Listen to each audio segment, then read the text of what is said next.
Tejas engine ಬಗ್ಗೆ ನಿರ್ಧಾರ ಅಮೆರಿಕದ ಬದಲು ಫ್ರಾನ್ಸ್ ಏರ್ ಚೀಫ್ ಮಾರ್ಷಲ್ ಎಚ್ಚರಿಕೆಯ ಮಾತು ರಕ್ಷಣಾ ಇಲಾಖೆ ಗಮನಿಸಬೇಕಾದ ವಿಷಯ.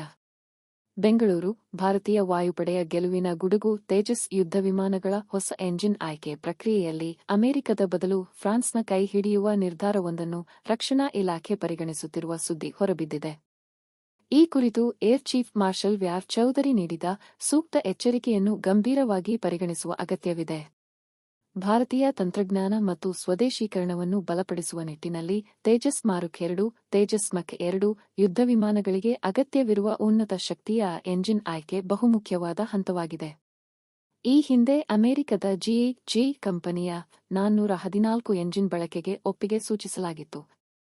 ಆದರೆ ಇತ್ತೀಚೆಗೆ ಫ್ರಾನ್ಸ್ನ ಸಾಫ್ರಾನ್ ಸೈಫ್ರಾನ್ ಕಂಪನಿ ನೀಡಿರುವ ತಂತ್ರಜ್ಞಾನ ಹಂಚಿಕೆಯ ಭರವಸೆ ಮತ್ತು ಸ್ಥಳೀಯ ಉತ್ಪಾದನೆಯ ಅವಕಾಶಗಳನ್ನು ನಜರಿನಲ್ಲಿ ಇಟ್ಟುಕೊಂಡು ನಿರ್ಧಾರವನ್ನು ಪರಿಷ್ಕರಿಸುವ ತಾಕೀತುಗಳು ಉಂಟಾಗಿವೆ. ಈ ಹಿನ್ನೆಲೆಯಲ್ಲೇ ಏರ್ ಚೀಫ್ ಮಾರ್ಷಲ್ ಚೌಧರಿ ಯುದ್ಧ ವಿಮಾನಗಳ ಕಾರ್ಯಕ್ಷಮತೆಯಲ್ಲಿ ಎಂಜಿನ್ ಪ್ರಮುಖ ಪಾತ್ರ ವಹಿಸುತ್ತದೆ. ಯಾವುದೇ ತ್ವರಿತ ನಿರ್ಧಾರ ಭವಿಷ್ಯದಲ್ಲಿ ಹಿಂಜರಿಯಲು ಕಾರಣವಾಗಬಹುದು. ತಂತ್ರಜ್ಞಾನ ಹಂಚಿಕೆ, ಭರವಸೆಗಳ ನಿಖರತೆ ಮತ್ತು ಭದ್ರತೆ ಪರಿಶೀಲನೆಯು ಮುಖ್ಯ ಎಂಬ ಎಚ್ಚರಿಕೆಯನ್ನು ನೀಡಿದ್ದಾರೆ. ರಕ್ಷಣಾ ಇಲಾಖೆಗೆ ಪ್ರಶ್ನೆಗಳು. ತಂತ್ರಜ್ಞಾನ ಹಂಚಿಕೆಯ ಭರವಸೆಗಳು ಕೇವಲ ಕಾಗದದ ಮಟ್ಟಕ್ಕೆ ಸೀಮಿತವಾಗುತ್ತವೆಯಾ? ಫ್ರಾನ್ಸ್ ಅಥವಾ ಅಮೆರಿಕ ಯಾರು ಹೆಚ್ಚು ದೀರ್ಘಕಾಲೀನ ಶಕ್ತಿಯುಳ್ಳ ಪಾಲುದಾರ?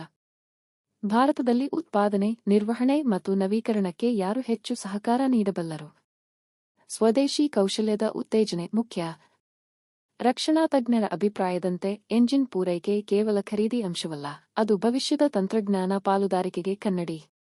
ಈ ಹಿನ್ನೆಲೆಯಲ್ಲಿ ದೇಶದ ಉಚ್ಚತಮ ಯುದ್ಧ ವಿಮಾನ ಯೋಜನೆಗೆ ಎಂಜಿನ್ ಆಯ್ಕೆ ಮಾಡುವಾಗ ತಾತ್ಕಾಲಿಕ ಪ್ರಯೋಜನಗಳಿಗಿಂತ ಭವಿಷ್ಯದ ಭದ್ರತೆ, ಹಸ್ತಾಂತರ ಯೋಗ್ಯತೆ ಮತ್ತು ತಂತ್ರಜ್ಞಾನ ಹಂಚಿಕೆ ಹೆಚ್ಚು ಪ್ರಮುಖ.